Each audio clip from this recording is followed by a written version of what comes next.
ഈ സാമ്പാറും ചോറും പട്ടാപ്പകൽ എങ്ങനെയാ വെട്ടി വിഴുങ്ങന്റെ ദേവേട്ട? ഒരു രണ്ടെണ്ണങ്ങ് പിടിപ്പിച്ചാലോ? മണക്കാണ്ടിരിക്കാൻ എന്റെ പുൽത്തയിലുണ്ടേ. വേണ്ട വാസുവേ, ഇന്നൊരു നല്ല ദിവസല്ലേ, നമുക്ക് വൈകുന്നേരം ആക്കാം. ഡേയ്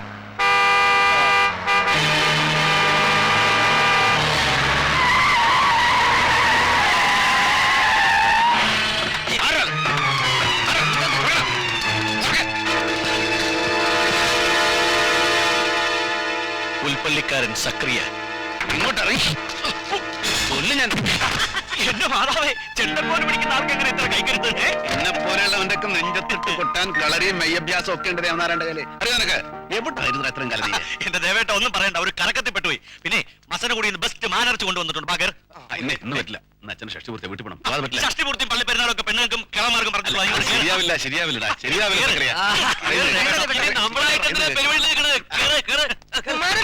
ഞാനില്ല, വരുന്നേരം ഞാൻ അറിയിക്കാം. കളഞ്ഞല്ലോടാ. ദേവേട്ടനെ നശിപ്പിക്കാനായിട്ട് ഓരോ കണ്ട. ദേവേട്ടോ, ഇതെന്തോന്ന് നട്ടുച്ചയ്ക്ക് നീരാട്ട്? കുളിക്കാൻ അങ്ങനെ നേരവും കാലൊക്കെ ഉണ്ടോ സക്കറിയ? ആരാ പുതിയ പുള്ളി? നമസ്കാരം. ഒരാരാധകന, പേര് ചന്ദ്രബാനു, തൃശ്ശൂര സ്വദേശം. ആളീ കാണുന്നോളൊന്നും അല്ല ദേവേട്ടാ. 10-32 bus, parcel service, 3-4 bar, jewellery, എല്ലാറ്റിനും പുറമെ അന്നാട്ടുകര പൂര കമ്മിറ്റിയുടെ പ്രസിഡന്റുവാ. ഞങ്ങള് പഴയ സുഹൃത്തുക്കളാ. പിന്നെ ഒരു റിക്വസ്റ്റുമായിട്ടാണ് പുള്ളി വന്നിരിക്കുന്നത്. ആണോ? ഒരു തായമ്പക വേണം അരനാട്ടുകര പൂരത്തിന്. അരനാട്ടുകര പൂരത്തിന് പല്ലാവൂർ ദേവനാരായണന്റെ തായമ്പക നടക്കില്ല സക്കറിയ. അറിയാം, കഴിഞ്ഞ തവണ പ്രശ്നം ഉണ്ടായത്. ഈ തവണ അങ്ങനെ ഒന്നും ഉണ്ടാവില്ല. നിറയെ പോലീസുകാരെ നിർത്തിയിട്ടാ കുറെ പൂരം. പോലീസും പട്ടാളവും കാവല് നിന്നിട്ട് പല്ലാവൂർ ദേവനാരായണൻ കൊട്ടുകയെ. ഏത് അരനാട്ടുകാരക്കാരനാടോ താൻ? ദേവേട്ടാ, ഇതിന്റെ പ്രസ്റ്റീജിന്റെ പ്രശ്നമാണ്, മേലാന്ന് പറയല്ലേ. ഇനി ഒരിക്കലും കയറി ചെല്ലാന്ന് മനസ്സുകൊണ്ട് തീരുമാനിച്ചൊരു പൂരപ്പറമ്പാ അത്. അത് ദേവേട്ടാ, ഈ ഇങ്ങനെ നിർബന്ധിക്കുമ്പോ എങ്ങനെയാ വേണ്ടാന്ന് പറയാ? ശരി, സമ്മതിച്ചിരിക്കണോ? പൊയ്ക്കോളൂ. അപ്പൊ അഡ്വാൻസ് അതൊക്കെ പിന്നീട് മതിയോ. അപ്പൊ എങ്ങനെയാ ദേവേട്ടാ വൈകിട്ട്? കുറച്ചു ദിവസത്തേക്ക് നിർത്തി പള്ളി പോയി പറഞ്ഞാ മതി, വിടത്തില്ല ഞാൻ. അപ്പൊ വൈകിട്ട് കാണാം. ആയിക്കോട്ടെ. വരട്ടെ. ആള് ശുദ്ധനാട്ടാ. ഇഷ്ടമില്ലാഞ്ഞിട്ടും സക്കറിയ പറഞ്ഞപ്പോ ആ പൂരത്തിന് ഏറ്റവും എന്തിനാ? മറന്നോ നീയെ?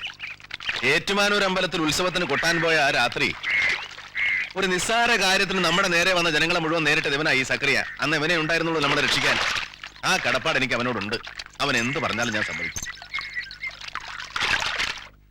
ഉരുൾപൊട്ടലല്ലായിരുന്നോ ചന്ദ്രഭാനു? ഉരുൾപൊട്ടൽ.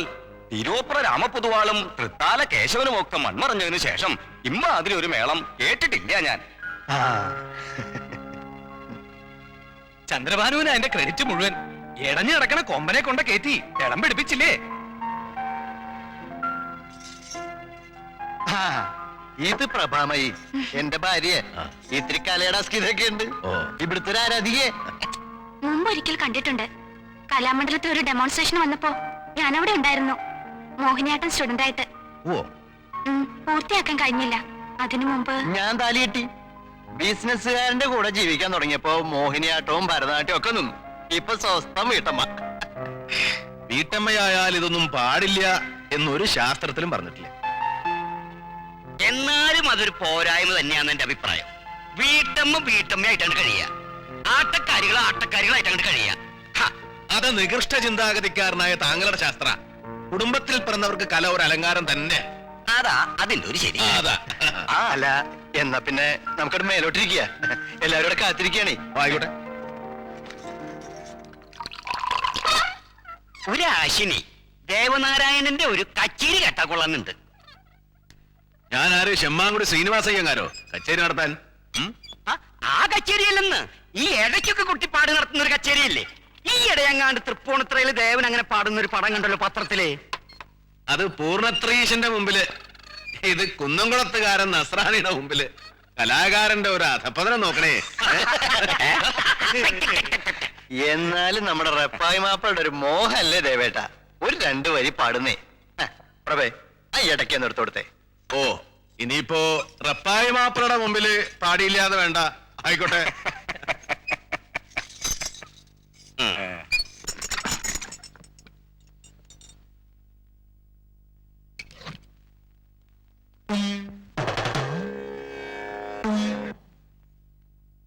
റെപ്പായ മാപ്പിളയ്ക്ക് സന്തോഷായോ?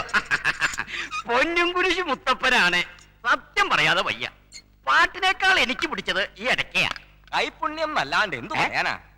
കൈപുണ്യത്തിന്റെ കാര്യം പറഞ്ഞപ്പോഴാ നമ്മുടെ ഒരു പയ്യനില്ലേ, എന്താ അവന്റെ പേര്?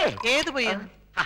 ടിവിയിലൊക്കെ നമ്മൾ തേയിലേരെ പരസ്യത്തിൽ കാണാറില്ലേ, താടി മീശൊക്കെ പഠിച്ച് മുടി നീട്ടി ജുബിട്ടൊരാള്. ആക്കിർ ഹുസൈൻ. ആ അവൻ തന്നെ. എന്താ അവന്റെ ഒരു മൃദംഗ വായന എന്നും പറഞ്ഞ്. മിണ്ടാരിടോ. മൃദംഗല്ല, തബല. ആ എന്ത് തവളെങ്കിലും ആവട്ടെ, അവന്റെയൊക്കെ മുമ്പില് ഈ ഇടയ്ക്ക വെറും മാക്രിപ്പെട്ടിയാ. മാക്രിപ്പെട്ടി. എന്താണോ പറഞ്ഞത്? കച്ചവടം നടത്തി സമ്പാദിക്കാനല്ലേ? അതിന് അമേദ്യമായി കഴിച്ച് മിണ്ടായിരിക്കുക. ആഭാസം പറഞ്ഞോണ്ടല്ലോ ചവിട്ടി എന്നോട് വന്നപ്പെട്ടോ എന്താ ചെയ്യാൻ എവിടെ നിർത്തി പുഴുന്ന പറ്റിയെ? സംഗീതത്തെ പറ്റി പറയാൻ ആരായി വന്നത്?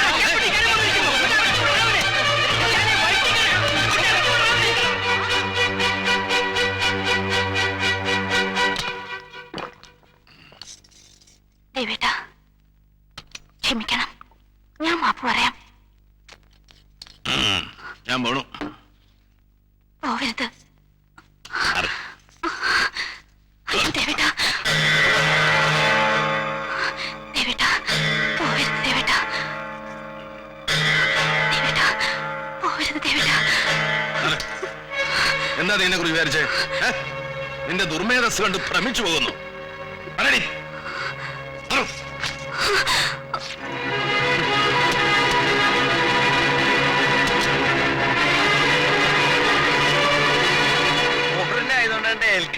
അവിടെ പോയിട്ട് നമുക്ക് നാടനടിക്കാടാ, അത് ശരിയാവുള്ളൂ. എവിടേക്കാ പോണത് ദേവേട്ടാ? നിന്റെ അമ്മയ്ക്ക് പിണ്ണം വയ്ക്കാൻ.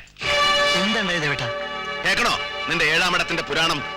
അടക്കാൻ വയ്യാതെ കിടന്ന് ഞെരിപിരി കൊള്ളുകയാണ് അവള്. തുടക്കത്തിൽ കുറച്ച് ബഹുമാനം തോന്നിയിരുന്നു, ഒരു കലാകാരിയല്ലേ എന്ന് വിചാരിച്ചു. ഏതാട്ടാണ് അവള് പഠിച്ചേ? ദൈവദത്തമായ മോഹിനിയാട്ടമോ അതോ പഞ്ചനക്ഷത്ര ഹോട്ടലിൽ നീലവെളിച്ചത്തിൽ തുണി ഉരിച്ചാടുന്ന കൂത്തിച്ചേട്ടോ? ദേവേട്ടാ, അവളെ മെരുക്കാൻ നിന്നെ കൊണ്ട് പറ്റില്ല. അച്ചാൽ വല്ല കണ്ടാമൃഗത്തിനെയും വാങ്ങി വീട്ടിൽ വളർത്തുക. ദേവേട്ടാ ഭക്ഷണം ഭക്ഷണം നിന്റെ ഇതവിടെ വെച്ചേക്കട്ടോ, ഒന്നും തോന്നരുത്.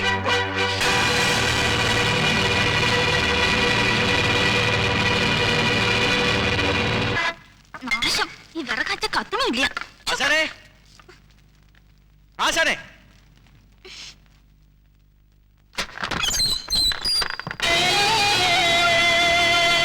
ആശ ഇല്ലേ ഇവിടെ? ഇല്ല.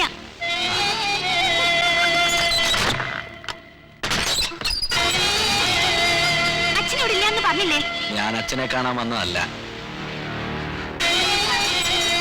അപ്പോ നീ ബാംഗ്ലൂരിലേക്ക് വരുന്നില്ല? ഞാൻ എങ്ങോട്ട് വരുന്നില്ല എന്ന് പറഞ്ഞില്ലേ?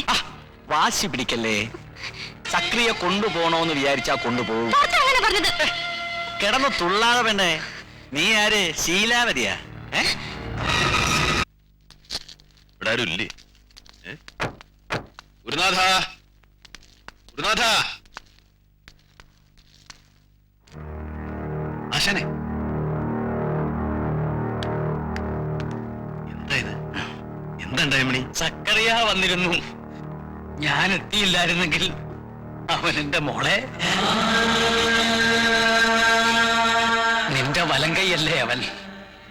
വേണ്ടായിരുന്നു ദേവാ ഇങ്ങനെ ഒരു ഗുരുദക്ഷിണ.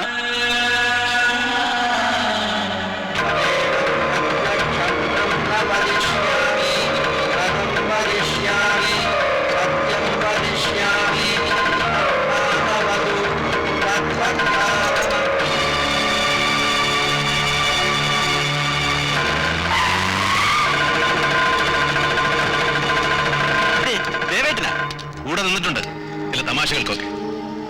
എന്റെ പെങ്ങളെയാ നീ കയറി പിടിച്ചത്. മനസ്സിലൊരു ഈശ്വര വിഗ്രഹം പോലെ കൊണ്ടുവരുന്ന എന്റെ ആശാനെയാ നീ കയ്യും കാലും.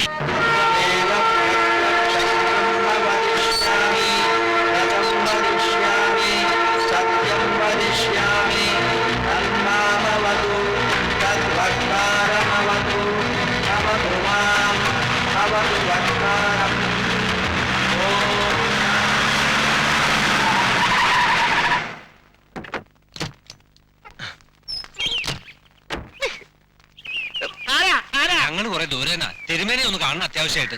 എന്താ കാര്യം? ഒരു രോഗിയും കൊണ്ടുവന്നതാ. ചൊവ്വയും വെള്ളിയും തിരുമേനി രോഗികളെ പരിശോധിക്കില്ല. പറയിപ്പോളൂ. അയ്യോ അങ്ങനെ പറയരുത്. അത്യാസന്റെ നിലയിൽപ്പെട്ട ഒരാളാ വണ്ടി കിടക്കണത്. അത്ര അത്യാസന്ന നിലയിലുള്ള ആളാച്ചാ ഞാൻ പരിശോധിക്കാം. എന്താ നമ്മളാരെ മനസ്സിലായില്ല. എന്നെ പറ്റി കേട്ടിട്ടില്ല? മാനവേദൻ നമ്പൂരി മേഴത്തൂർ മടന്ന് കേട്ടിട്ടില്ല. എന്നാ കേട്ടോളൂ, മേഴത്തൂർ പരമേശ്വരൻ നമ്പൂരിയുടെ പ്രഥമ ശിഷ്യനും വലം കയ്യുമാണ് ഈ ഞാൻ. സംസാരിച്ച് നിൽക്കാൻ നേരല്ല സഹോദര. ഒരാൾ മരണവേദന സഹിച്ച് കിടക്കാണ് വണ്ടിയിൽ. ഏയ്, നിങ്ങളോടൊക്കെ ഞാൻ മലയാളത്തിലല്ലേ പറഞ്ഞത്? തിരുമേനി ഇന്ന് രോഗികളെ പരിശോധിക്കില്ല എന്ന്. കുഴപ്പമുണ്ടാക്കാനല്ല നമ്മൾ വന്നത്. നമുക്ക് തിരുമേനിയെ കാണാം. തിരുമേനി ഒന്ന് വന്നിരിക്കുന്നു.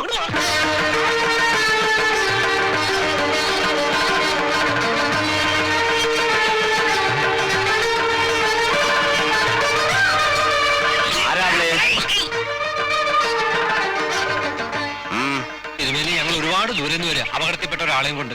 ഇന്ന് പറ്റില്ല, പൊക്കോളൂ. കാല് പിടിക്കാൻ തിരുമേനി ഞങ്ങള് പടയ്ക്ക് അയക്കരുത്. മഹാനായ ഒരു കലാകാരനും കൊണ്ടാ ഞങ്ങൾ വന്നിരിക്കണേ. ആരാണ്ടോ ആ മഹാൻ? പല്ലാവൂർ ദേവനാരായണൻ. പല്ലാവൂർ ദേവനാരായണ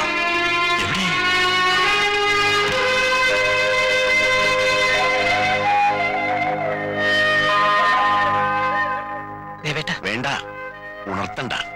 കൈ മുറിക്കണമെന്ന് പറഞ്ഞപ്പോ ഈശ്വരൻ തോന്നിച്ചത് അങ്ങോട്ട് കൊണ്ടുവരാൻ. ഏയ്, കൈ മുറിക്കേ. ഏത് മഹാഭാപിയാടോ പറഞ്ഞത്? താളകലയുടെ പ്രജാപതിക്ക് വജ്രായത് എന്താടോ? കയ്യ്. മേഴത്തൂർ രുദ്രധന്വന്തരി കടാക്ഷിച്ചാൽ 21 ദിവസത്തെ ചികിത്സ കൊണ്ട് രോഗം മാറ്റി 10 നാഴിക നേരം ഈ വീട്ടുമുറ്റത്ത് നിർത്തി തായമ്പക കൊട്ടിച്ചിട്ട് ഈ മഹാത്മാവിനെ ഞാൻ മടക്കി അയക്കും. ബ്രഹ്മദത്ത, ആ ചാർത്ത് എഴുതരാം. ഔഷധപ്പരയിൽ കഷായങ്ങളും എണ്ണയും കുഴമ്പും ഒക്കെ തയ്യാറാവട്ടെ. എല്ലാത്തിനും ബ്രഹ്മദത്തിന്റെ ഒരു ശ്രദ്ധ വേണം. ആ മാനവേദ, തെക്കേ പഠിപ്പിന് ഒരുങ്ങട്ടെ ഈ പല്ലാവൂരപ്പന്. അഷ്ടദിക്കും കൊട്ടി തകർക്കുന്ന ഈ താണ്ഡവമൂർത്തിക്ക്. എന്താ ദേവനാരായണന്റെ നക്ഷത്രം? വിശാഖം. വിശാഖം. മാനവേദ, സുധർമ്മനോട് പറഞ്ഞ് മേഴത്തൂർ ഭഗവതിക്ക് പല്ലാവൂർ ദേവനാരായണന്റെ പേരില് ഒരു മൃത്യുഞ്ജയ ഹോമം നടത്തണം വിശാഖ നക്ഷത്രത്തില്. ആ, സഹായിയായിട്ട് ആരെങ്കിലും ഒരാൾ ഇവിടെ നിന്നാ മതി. പല്ലാവൂർ ദേവനാരായണൻ ഒരു രോഗിയായിട്ടല്ല, ഒരു അതിഥിയായിട്ടാണ് ഇവിടെ എത്തിയിരിക്കണേ. പതുക്കെ ഇറക്കി ആ പഠിപ്പുരയിലേക്ക് കിടത്തി